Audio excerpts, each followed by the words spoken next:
McLaren GT. So, will the McLaren GT be a bargain supercar in about 5 years? The 570S right there had the same MSRP and is now half the price. So this car is a mid-engine design, and the whole motor and everything is actually underneath that cargo area right there in the back, so you don't even see that. Very similar to a lot of Porsches that we see today.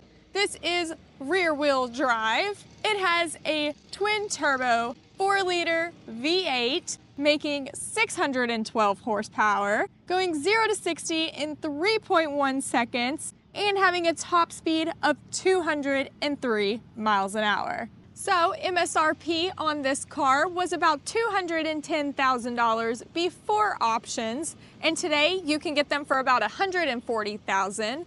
And just like the 570S, I expect these to be around $100,000 in about 5 years. Overall exterior styling on this McLaren GT here, honestly, looks a lot like their Speedtail that they have. It's just a little smaller and like more dialed back, but you definitely get the Speedtail vibe coming off of this car. So this is McLaren's take at a luxury car, as this is the Grand Touring version, hence the GT.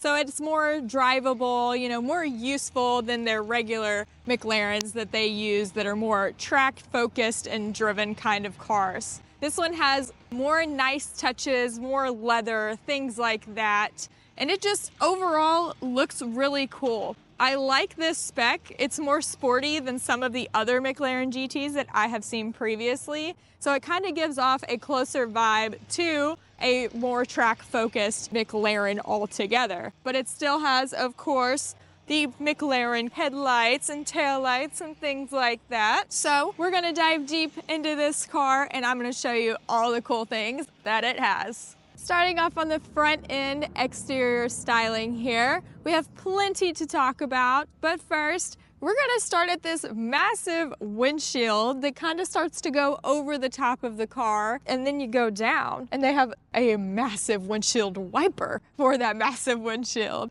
And then we have this like kind of odd double windshield wiper mechanism thing. I've never seen one like that. McLaren's definitely doing something different. And coming on down, this car does have a front trunk, and I can't wait to show you that. But continuing with the styling, we have our McLaren spelled out badge. You know, like some automakers just put like RR for Rolls-Royce or whatever, and they just write McLaren on everything because some people don't know what these cars are if they're not into cars, and they can mistake them for other things. They want you to know this is a McLaren, so that's there. And then we have our really sleek but like dialed back new headlight design for the GT. It's not as aggressive and like a McLaren logo, as you would say, for their headlights on this car compared to the other models. So it just looks a little more elegant and luxury, if you would say. And then just the Sharky, I like to call it, design. It's like a nice little point coming up here. If you just stuck some little teeth on this thing, it would look a lot like a little shark. So I just like this exterior styling a whole lot. It really resembles their kind of track cars, but obviously dialed back some for the people who still want a McLaren but don't want to be too flashy about it.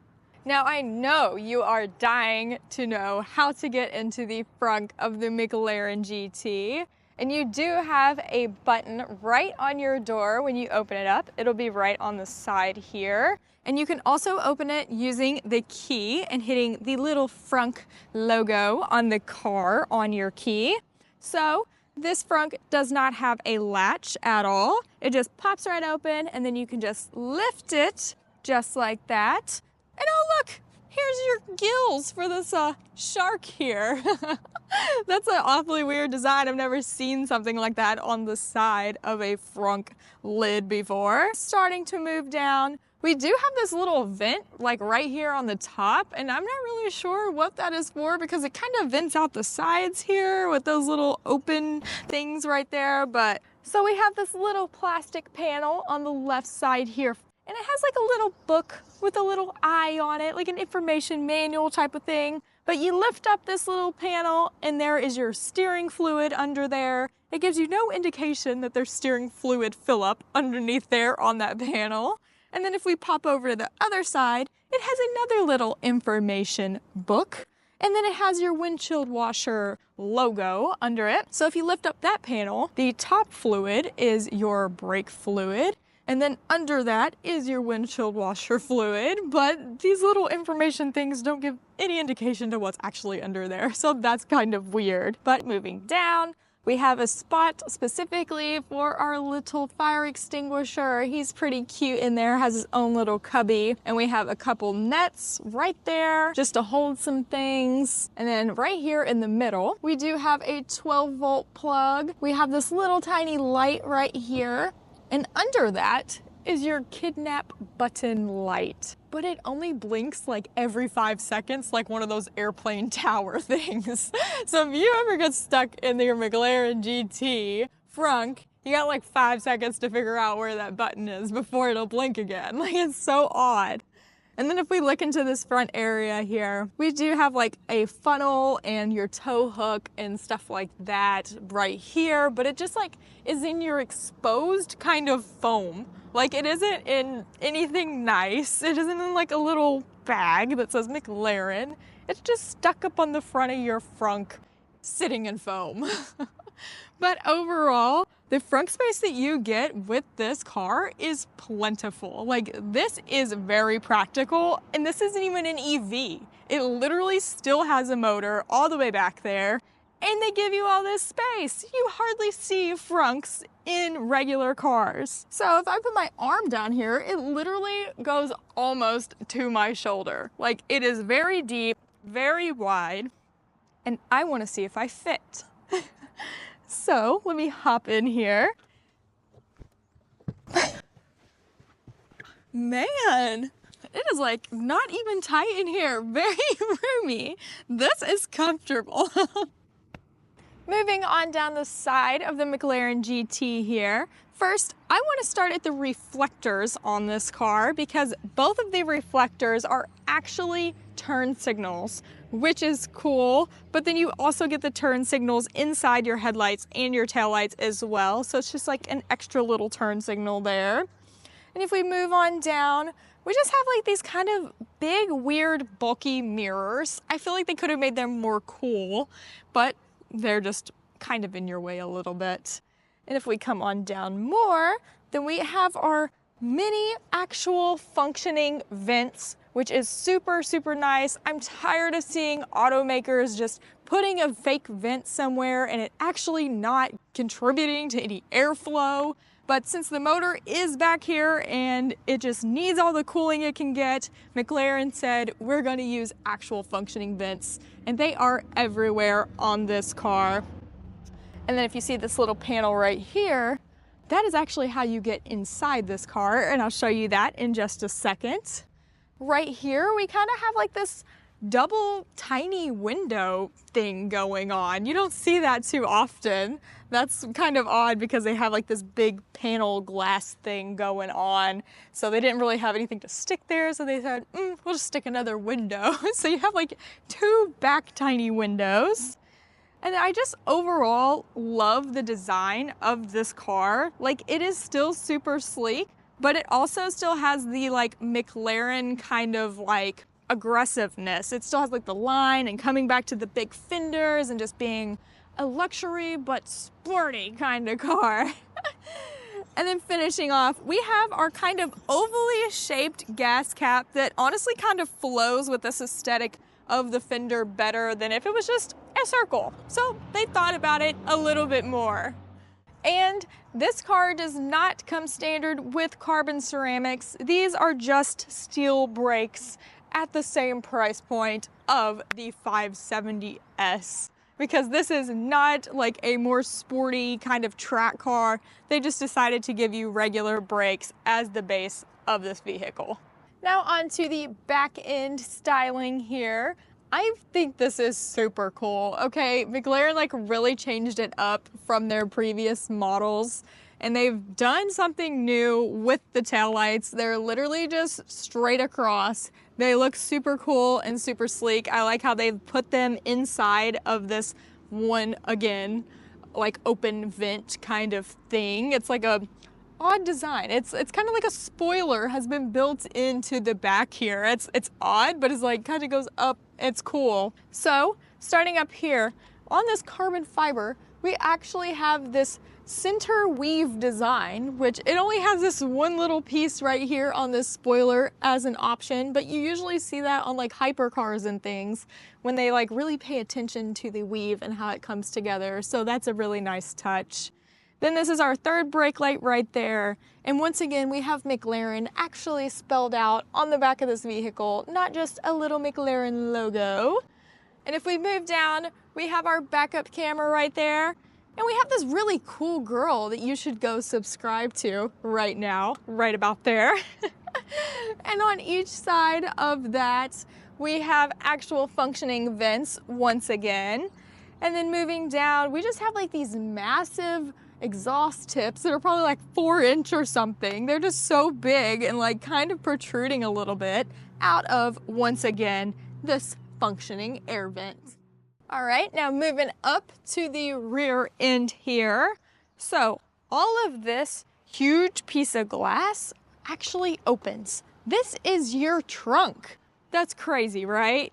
So on each side of that trunk, again, are air vents that actually work. And usually this is not tinted, but it may have been an option that somebody did. And usually you could just see right through it and people could see your things that you put in your trunk. So this does make it a little bit more secure. And to open your massive trunk back here, there is a little button on your key that you can hit the back end of the car logo and pop it open that way. Or there's a little button in the interior with a little trunk logo on it as well. And there's this like little spot right here at the bottom of your window trunk area. You would think that would be like a button to press to open all this up, and it surely is not. And there is not a single button on the whole back end of this car to do so. So popping open the trunk, it is actually all power. So it just lifts up on the struts all by itself. You do not have to come and lift it. McLaren does it for you. So starting up here, we do have our little trunk close button right here at the top. It is little tiny, and that is also power, and it will soft close for you, which is super cool. So let's talk about the elephant in the room. You have the whole back end of this car as storage. They didn't just make it the width of the car, they just stuck it all the way through.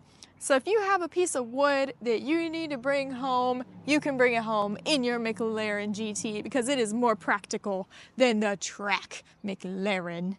So we have a few things in here. Right here on this left side, you have the water little lid with a McLaren logo on it. And if you pop over to the right side, you have another little lid with the oil and your McLaren logo once again.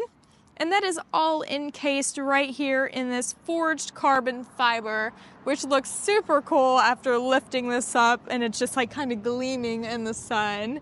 You often don't see that. And then we have our motor, like I said, all underneath here, so you're never really gonna see that. I don't know if you can access that by taking some of these bolts out or anything like that, but you won't see your motor in this car. And then we have our little shark fins on this side here that have been kind of left behind as you've picked up this whole center glass piece. So I think it's funny that the spoiler is actually in like 3 different parts. But I think this is awfully practical. Like, it seems like there's a lot back here, and you have like 6 different tie-down points or hooks or whatever in the back of here so you can actually secure your cargo. And then we have a light right there on the side so you can see things at night. You've got to go check out me on my socials. I love checking out cars on the side, but I post all of my best content in the link below. Plus, you'll get to see my review of this super awesome Bugatti Chiron Super Sport. And before we move into the interior, let's see what this sounds like.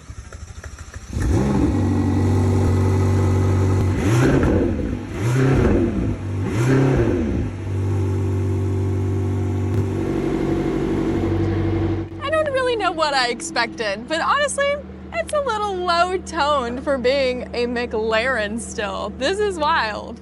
So this is the key to your McLaren GT, and we just have a few simple controls on it. We have our lock button right here. The big McLaren logo is your unlock button. And then right here, like I mentioned earlier, this is your frunk and your trunk button. If you hit the front part of the car, it opens the front. If you open the back part, it opens the back. And this key is like so cool. Like you flip it over and it's like gleaming. It's got so much like metallic paint on here with the little McLaren logo on the back. So I'm gonna show you how to get inside of the McLaren GT here. I mentioned it was this little panel right here on the side, which is kind of odd, but to get in, you just press on the little panel here and your door will automatically like pop open, but it's kind of difficult. Like it doesn't pop open enough to get your finger kind of under it. You have to kind of like squeeze your finger in the middle of the door and then you push up, and they are butterfly doors. But they're kind of like more manual than not. Like it's not like a power butterfly door. Like you still have to push it to go up, which kind of sucks for the price point of this car. But that is the introduction to your McLaren GT. Still flashy and still a McLaren. And thanks so much to Tampa Auto Gallery for letting me do the review on this awesome McLaren GT. They have a huge selection of exotics and luxury cars, so go check out their inventory. So getting into the McLaren GT is a little more on the difficult side. We have these like really big door sills, but you can actually kind of sit on them and like kind of scoot into your seat. But it is a lot of legwork kind of getting into this low point in the car. And it does say McLaren as you're getting into your McLaren, which is cool, nice little touch. And to close the doors, you just simply pull on them, and they are quite heavy. And you gotta kind of do a little more arm work to pull them down and secure them. But overall, interior looks, I mean, it's all right, you know? Like, I'm used to McLaren kind of track cars where it's more carbon fiber and like Alcantara, but this is more leathery, luxury. That's what they were going for. But you can tell they definitely took their time on parts that you see and touch. Like starting off, we have really nice speakers like right here in your face. And there's just a whole bunch of like brushed metals and like kind of piano black, you know, like, I don't know, it's okay. You know, we have like these cool little door handles that you pull towards you. They look very different. It's more like a lever kind of deal. But also there's some parts that is like not so good. Like this whole part at the top here, it's just kind of plastic. And like this mirror, it literally just looks like it's out of a Toyota Corolla or something like that. Like it's just, you spend almost $250,000 on this car starting out, and like this is the kind of quality things that you get. Like some buttons are literally just falling off, like these two middle ones and this little parking brake. But then again, like you have this really nice brushed metal like steering wheel with these really nice complete metal paddle shifters back here. And the buttons are really nice in metal, and so are your vents, like things like that. And like the seats are awfully comfortable, but there's just some things here and there, you know, like I knew they were trying to do better and more with this car, but I mean, overall, it's just okay in here. Just a few more things about this interior here is you have like some cool little stalks.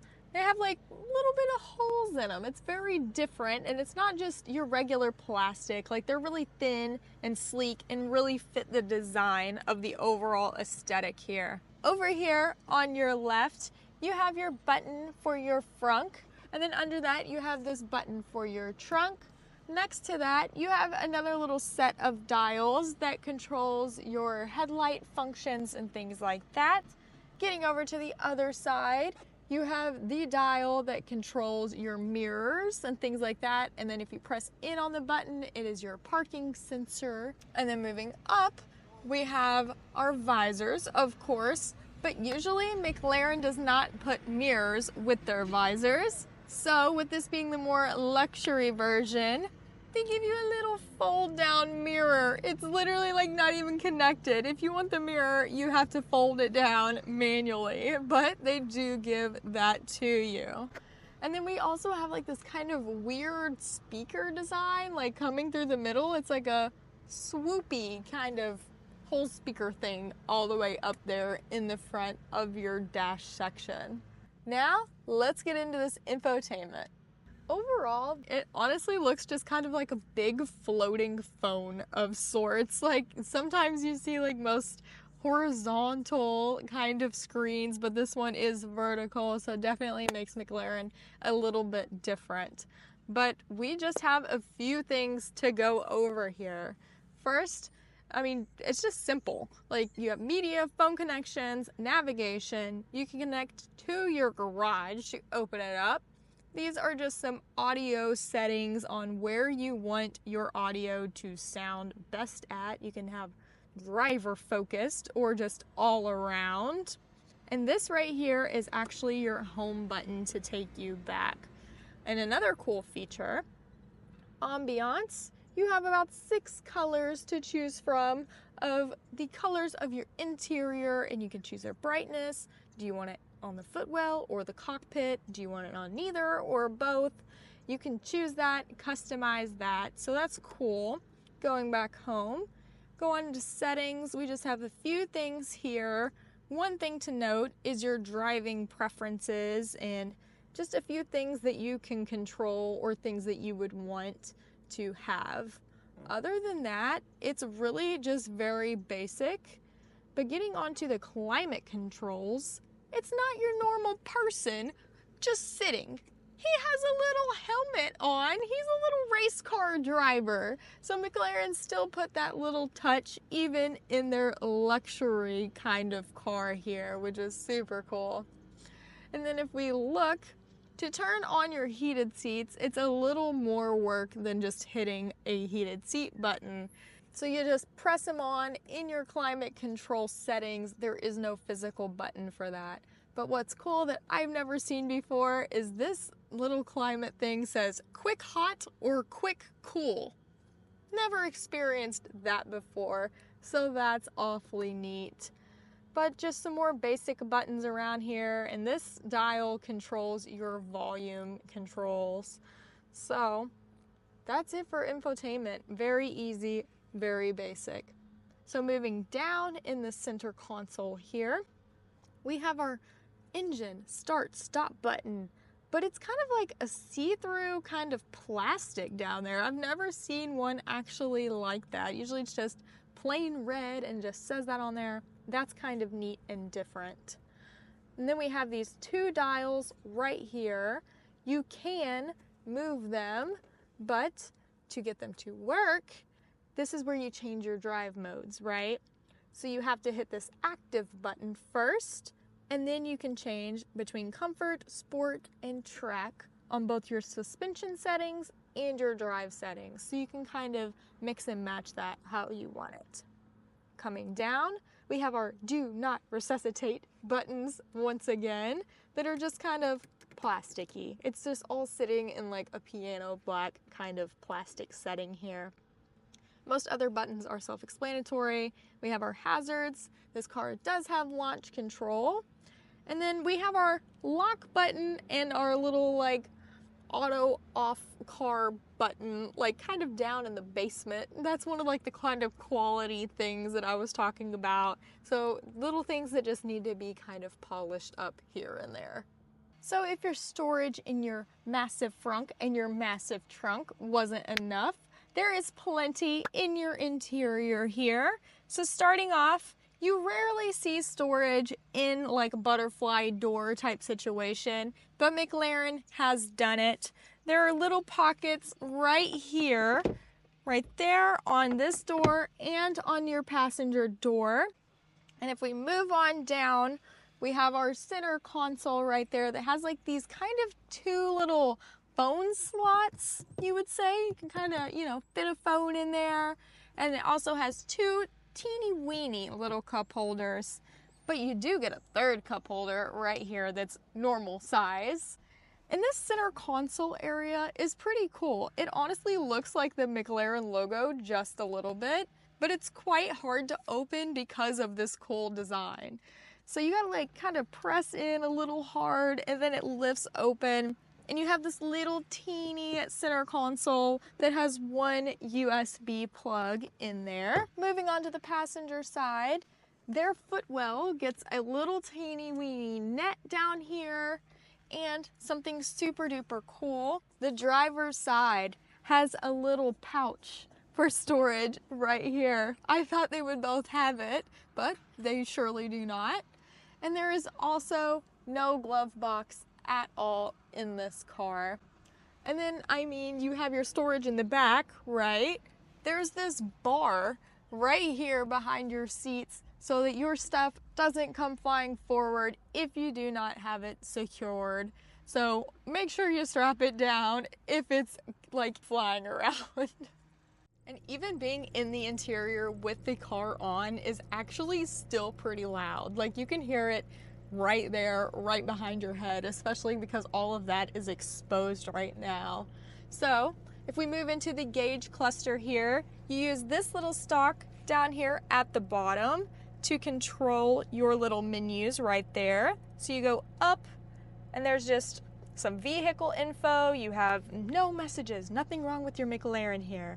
And you have your navigation you can set up, connect your phone, and then just like your trip odometer kind of thing, your miles per gallon, your mileage, and then also when you change your drive modes over here on this center console, that is what will change within your gauge cluster and make it like more sporty or more comforty or things like that. So not a whole bunch going on, but exactly what you need. Now for my 3 favorite features. One has to be just the practicality of this car. There is so much space in the front, in the back, in the whole inside. There's just a ton of storage, and that is super nice, especially if you're coming for like a supercar kind of vibe, but with all the storage and practicality that you get with it. 2 has to be just how this car looks. It's definitely dialed back from a regular McLaren kind of aesthetic and like tracky vibe. This is more of a daily driver. It looks cool, but like honestly sexy. Like they really took their time to think about what would change in this car and like how people would like it. So like they've kind of stepped off of their normal path here, and I think they did a really, really great job. 3, you already know I'm gonna say it, the butterfly doors. You do not even get butterfly doors with most like actual supercars, and that's like a big thing. So for this car to have supercar doors and be supercar-esque, but just like not all the way, I think is really cool.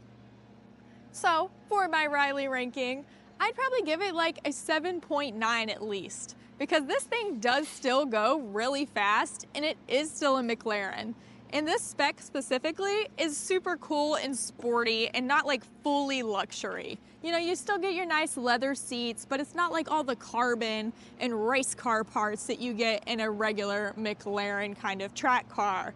So overall, for the price point of only being $140,000 compared to like the 570S over there, to have a nice daily driver McLaren, I think is a bargain. And if you thought this car was cool, you have got to go check out the others that I have reviewed. So make sure you strap, okay. It has a, hold on. I haven't fully figured it out, but there's different kinds of options that you can do. So this is the key. Hold on, let me redo that. And we just have a few, why, I'm right here. In the front, in the back, in the storage, all together. This is our reverse little backup camera thing. Dang, I don't know why I said that, okay.